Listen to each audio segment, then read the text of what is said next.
स्वागत है आप सभी का आपके अपने यूट्यूब चैनल 3A सक्सेस में। ये हमारा जीएस का प्रैक्टिस सेट तीसरा है।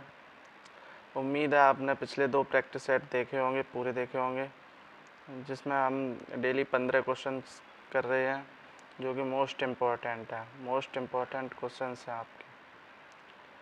तो उम्मीद है आप लोग प्रैक्टिस सेट पूरा देख रहे होंगे और चैनल पे नए हो तो सब्सक्राइब कर लेना और प्रैक्टिस सेट पसंद आए तो लाइक कर देना वीडियो। आइए शुरू करते हैं। पहला क्वेश्चन दिया गया है, गौतम बुद्ध कौन से गणराज्य के थे? गौतम बुद्ध कौन से गणराज्य के थे? ऑप्शंस हैं शिवी, शाक्य, सौरसेना या सवारा। बताएंगे सभी लोग गौतम बुद्ध कौन से गणराज्य के थे। तो आप सभी को पता है गौतम बुद्ध कौन से गणराज्य के थे? शाक्य गणराज्य के थे। शाक्य गणराज्य बौद्ध काल में उत्तर प्रदेश के पूर्वोत्तर भाग में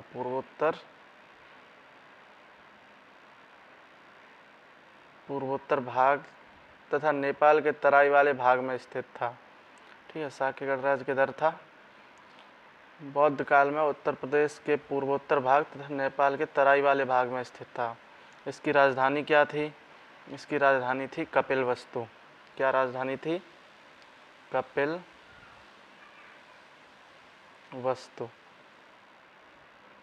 कपिलवस्तु इसकी राजधानी थी। गौतम बुद्ध के पिताजी का क्या नाम था? शुद्धोधन था।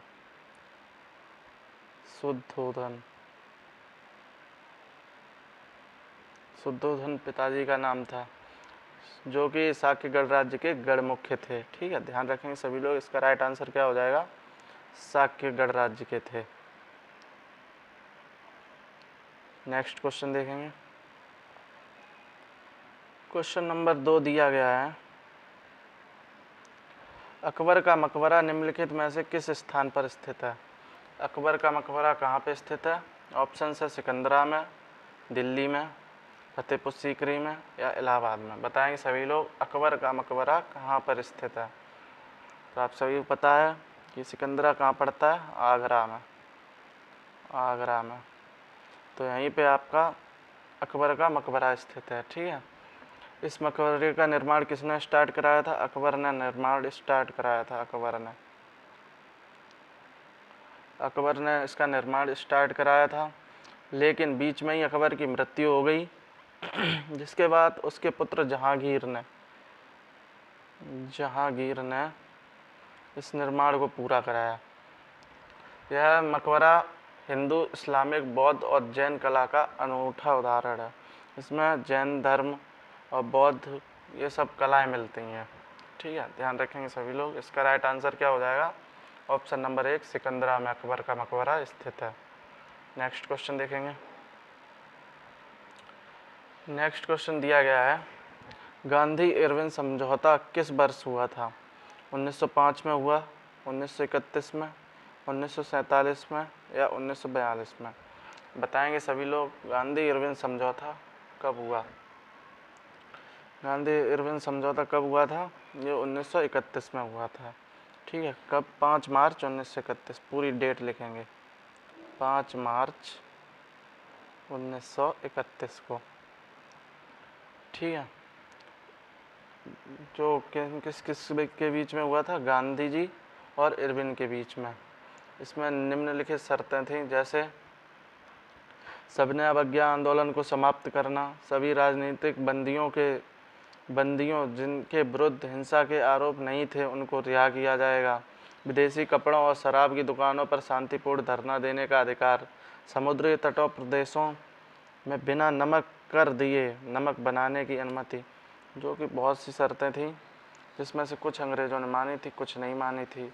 इसमें ही एक वो भगत सिंह को छोड़ने वाली शर्त थी, जिसे गांधी जी ने नहीं रखा था उनके सामने, जिसके लिए काफ़ी विद्रोह भी हुआ था। ठीक है, ध्यान रखेंगे सभी लोग। गांधी इरविन समझौता किस वर्ष हुआ? 1931 में हुआ। नेक्स्ट क्वेश्चन देखेंगे। नेक्स्ट क्वेश्चन है, कौन से संविधान से राज्य के नीति विषयक निर्देशक तत्व अपनाए गए हैं? बताएंगे सभी लोग कहाँ से लिए गए हैं। यहीं पे चौथा ऑप्शन लिख लेंगे, फ्रांसिस संविधान। फ्रांसिस संविधान दूसरे पेज पे है, इसलिए यहीं पे लिखे दे रहे ऑप्शन ये, ठीक है। तो ऑप्शन है अमेरिका संविधान, ब्रिटिश संविधान, आयरिश संविधान या फ्रांसीसी संविधान। बताएंगे सभी लोग राज्य के नीति निर्देशक तत्व किस संविधान से लिए गए हैं। तो आप सभी को पता है 1937 में आयरिश का संविधान बना था, आयरलैंड का। तो उसी संविधान से हमने राज्य के नीति निर्देशक तत्व लिए गए हैं, जो कि कौन से भाग में है, भाग 4 में आर्टिकल 36 से 51। ध्यान रखेंगे सभी लोग, राज्य के नीति निर्देशक तत्व हमने आयरलैंड के संविधान से लिए हैं, जो कि कब बना था, 1937 में। 1937 में। ओके, ध्यान रखेंगे सभी लोग, भाग 4 आर्टिकल 36 से 51। ठीक है, नेक्स्ट क्वेश्चन देखेंगे। नेक्स्ट क्वेश्चन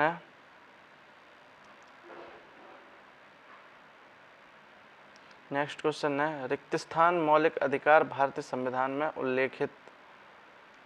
उल्लिखित हैं। 5 हैं, 6 हैं, 7 हैं या 8 हैं। बताएंगे सभी लोग कितने मौलिक अधिकार भारतीय संविधान में हैं। बताएंगे सभी लोग।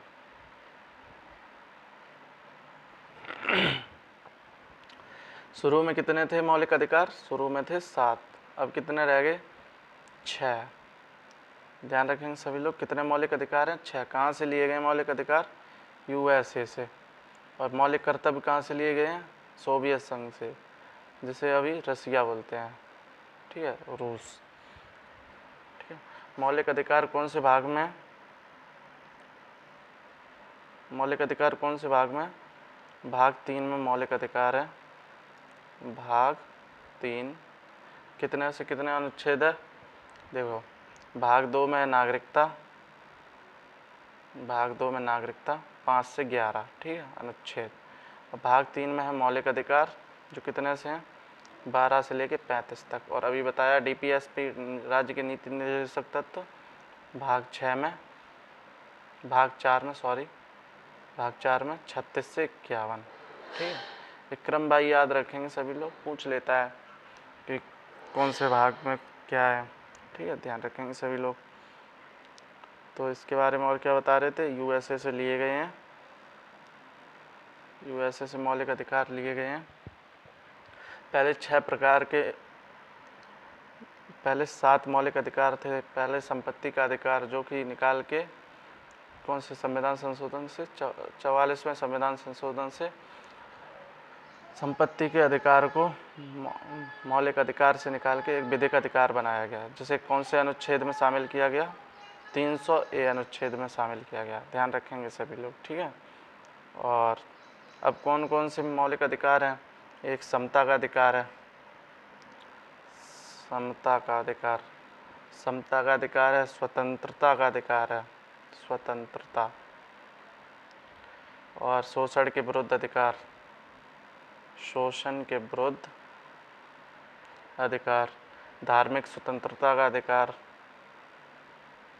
धार्मिक स्वतंत्रता का अधिकार, संस्कृति और शिक्षा संबंधी अधिकार, संस्कृति और शिक्षा संबंधित अधिकार, और संवैधानिक उपचारों का अधिकार, संवैधानिक उपचारों का। तो ये 6 हैं, ठीक है, ध्यान रखेंगे सभी लोग। नेक्स्ट क्वेश्चन देखेंगे।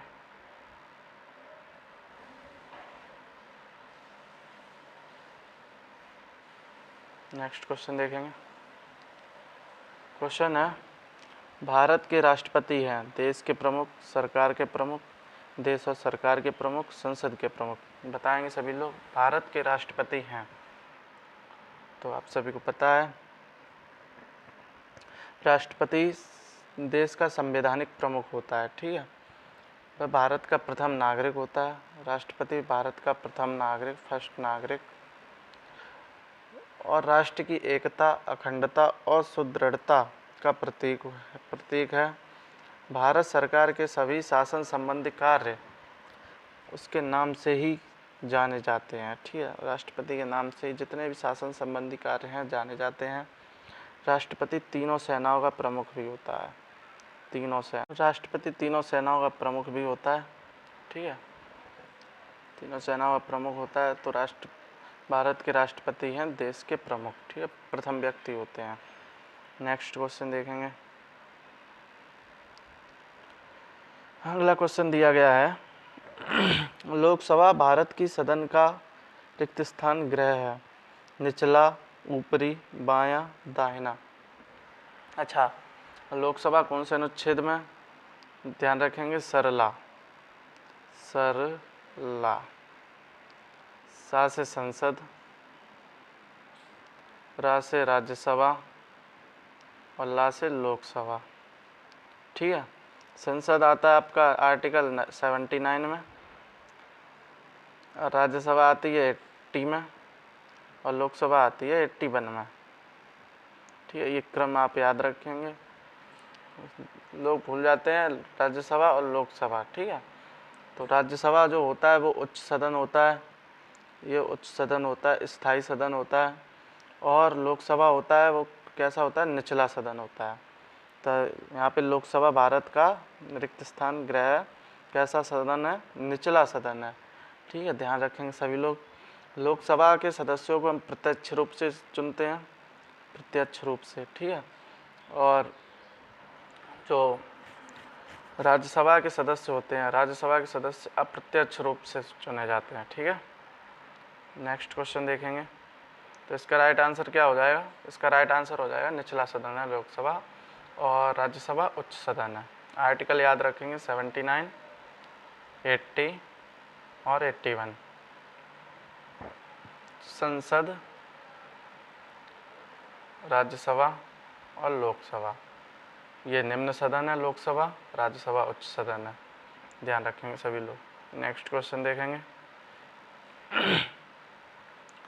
सूर्य का प्रकाश पृथ्वी तक कितने मिनट में पहुंचता है? 2 मिनट में, 8 मिनट 30 सेकंड में, 14 मिनट में या 20 मिनट में?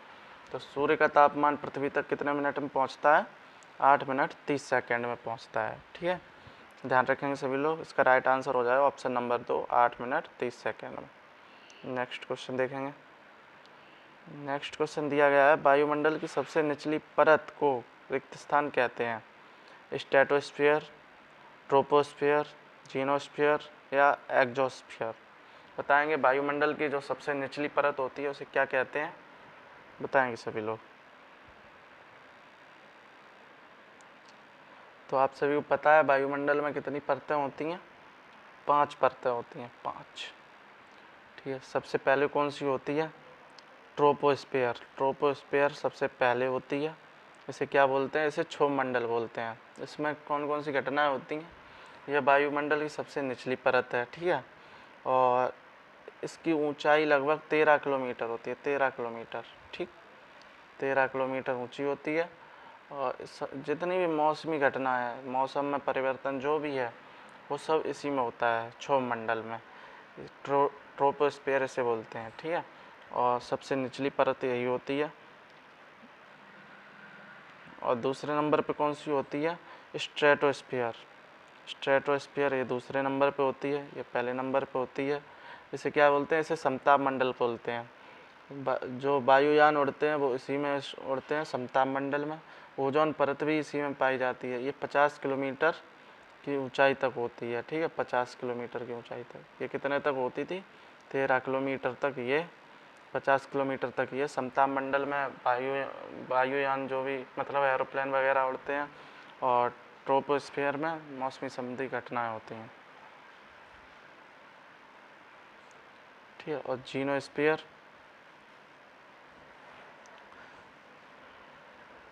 और फिर तीसरे नंबर पे आती है मध्यमंडल। मध्यमंडल 50 से 80 किलोमीटर की ऊंचाई तक होता है। इसमें तापमान ऊंचाई के साथ घटता जाता है। ठीक है, मध्यमंडल होता है। उसके बाद होता है आयनोस्फीयर, 80 से 640 किलोमीटर तक होता है। इसकी ऊंचाई के साथ साथ तापमान में वृद्धि होती जाती है। इसी मंडल में दीर्घ रेडियो तरंगों का परावर्तन होता है। फिर सबसे लास्ट होता है एक्सोस्फीयर, बहिर्मंडल। बहिर्मंडल में यह वायुयान की सबसे ऊपरी परत होती है, मतलब नीचे सबसे नीचे ट्रोपोस्फीयर, स्ट्रेटोस्फीयर, मीसोस्फीयर और आयन मंडल, उसके बाद एक्सोस्फीयर, सबसे बाहर यही होती है। इसमें हाइड्रोजन तथा हीलियम गैसों की प्रधानता रहती है। नेक्स्ट क्वेश्चन देखेंगे, एटीएम का विस्तारित रूप है। एटीएम का विस्तारित रूप क्या है? Any time money, auto technology money, automatic transaction machinery, automated teller machine. तो आप सभी पता है एटीएम का क्या है? ऑटोमेटेड टोलर मशीन, नहीं टेलर मशीन, ठीक है, ध्यान रखेंगे, टोलर नहीं होता टेलर होता है, सही कर लेंगे सभी लोग, टेलर मशीन, ठीक है। 1960 के दशक में इसे किस नाम से जाना जाता था? 1960 में इसे बैंकोग्राफ के नाम से जाना जाता था, ठीक है। नेक्स्ट क्वेश्चन देखेंगे, बॉक्साइट रिक्त स्थान का एक अयस्क है। Aluminium, beryllium, lead, tin. Bauxite किसका अयस्क है? तो आप सभी पता है बॉक्साइट किसका अयस्क है? बॉक्साइट आपका एल्यूमिनियम का अयस्क है। यह विश्व में एल्यूमिनियम का एक मुख्य स्रोत है। एल्यूमिनियम प्राप्त किया जाता है इससे, ठीक है। विश्व में सबसे ज़्यादा बॉक्साइट से एल्यूमिनियम प्राप्त होता है। तो बॉक्साइट किसका अयस्क है? एल्यूमिनियम का है, ध्यान रखेंगे। ऑप्शन नंबर 1 बिल्कुल राइट हो जाएगा। नेक्स्ट क्वेश्चन देखेंगे, क्वेश्चन दिया गया है, निम्नलिखित में से कौन सा उत्सर्जन अंग नहीं है? गुर्दा, कलेजा, फेफड़े, प्लीहा। बताएंगे सभी लोग कौन सा उत्सर्जन अंग नहीं है। तो उत्सर्जन अंग कौन कौन से होते हैं और इनमें से कौन सा नहीं है? तो आप सभी पता है प्लीहा जो है वो उत्सर्जन अंग नहीं है, ठीक है।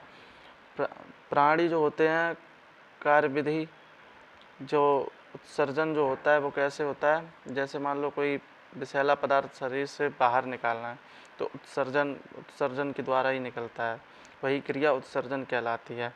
मानव के उत्सर्जन अंगों में वृक्क, किडनी, स्किन,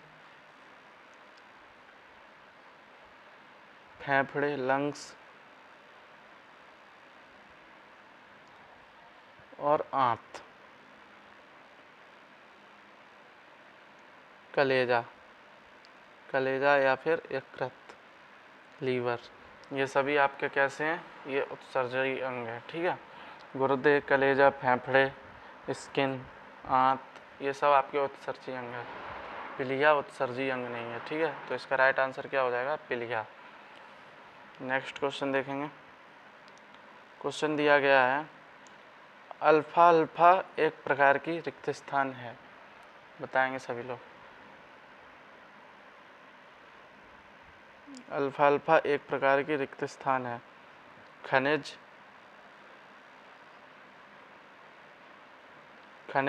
जाति, घास या शहर। अल्फा क्या है? खनिज है, जाति है, घास है या शहर है। तो अल्फा फूल देने वाला एक पौधा है, मतलब एक घास है। ये दक्षिण एशिया के लूसर्न घास के रूप में नहीं जाती है। कौन सी घास के रूप में? लूसर्न घास के रूप में जानी जाती है। अल्फा को पूरे विश्व में पशुओं के चारे के रूप में उगाया जाता है। इसे जो अल्फा है, अल्फा इसे पशुओं के चारे के रूप में उगाया जाता है, ठीक है। ध्यान रखेंगे अल्फा क्या है? एक प्रकार की घास है, फूल देने वाली। नेक्स्ट क्वेश्चन देखेंगे, डेजर्ट फेस्टिवल रिक्त स्थान में आयोजित किया जाता है। बाड़मेर, जैसलमेर, सहारा या थार। बताएंगे सभी लोग कहाँ पे आयोजित होता है डेजर्ट फेस्टिवल? डेजर्ट फेस्टिवल आपका जैसलमेर में, जैसलमेर राजस्थान में आयोजित किया जाता है। जो कब होता है? प्रत्येक वर्ष जनवरी फरवरी में आयोजित किया जाता है। जनवरी फरवरी में आयोजन होता है, ठीक है। 3 दिनों तक इसे मनाने वाला सांस्कृतिक उत्सव है ये, ठीक है। सांस्कृतिक उत्सव है, 3 दिनों तक मनाया जाता है डेजर्ट फेस्टिवल, ध्यान रखेंगे। नेक्स्ट क्वेश्चन देखेंगे, घुमूरा रिक्त स्थान का लोक नृत्य उड़ीसा का है, आंध्र प्रदेश का है, जम्मू कश्मीर का है या फिर महाराष्ट्र का है। बताएंगे सभी लोग घुमूरा किस राज्य का है, तो आपके ये उड़ीसा का लोक नृत्य है। उड़ीसा के कालाहांडी जिले का प्रमुख लोक नृत्य है। कालाहांडी जिले में बनाया जाता है। कहाँ बनाया जाता है? कालाहांडी जिले में।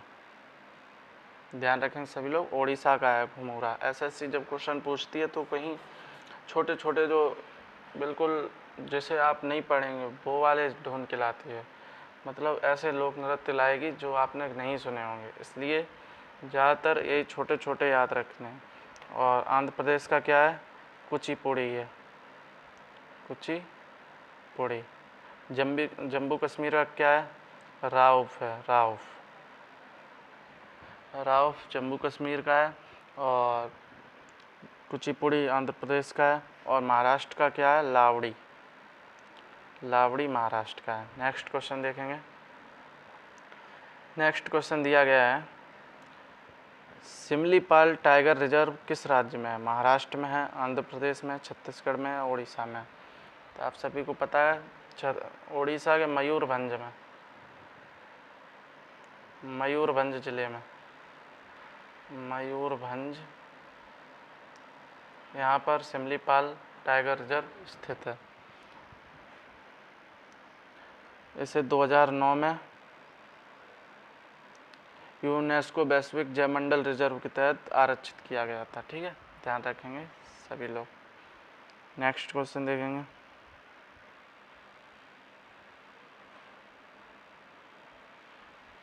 तो आज इतने ही क्वेश्चन थे, 15 क्वेश्चन आपके डेली होते हैं, ध्यान रखेंगे सभी लोग।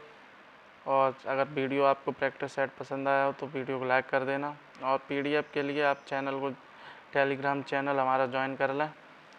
टेलीग्राम चैनल 3A सक्सेस के नाम से है, जिसका आपको लिंक मिल जाएगा डिस्क्रिप्शन में और कमेंट बॉक्स में पिन हुआ। आपका ये प्रैक्टिस सेट डेली होता है, तो आप लोग जुड़ा कीजिए और अपनी तैयारी को बेहतर कीजिए। ध्यान रखेंगे सभी लोग, वीडियो को लाइक कर देंगे और चैनल पर नए हो तो सब्सक्राइब कर लेंगे। धन्यवाद।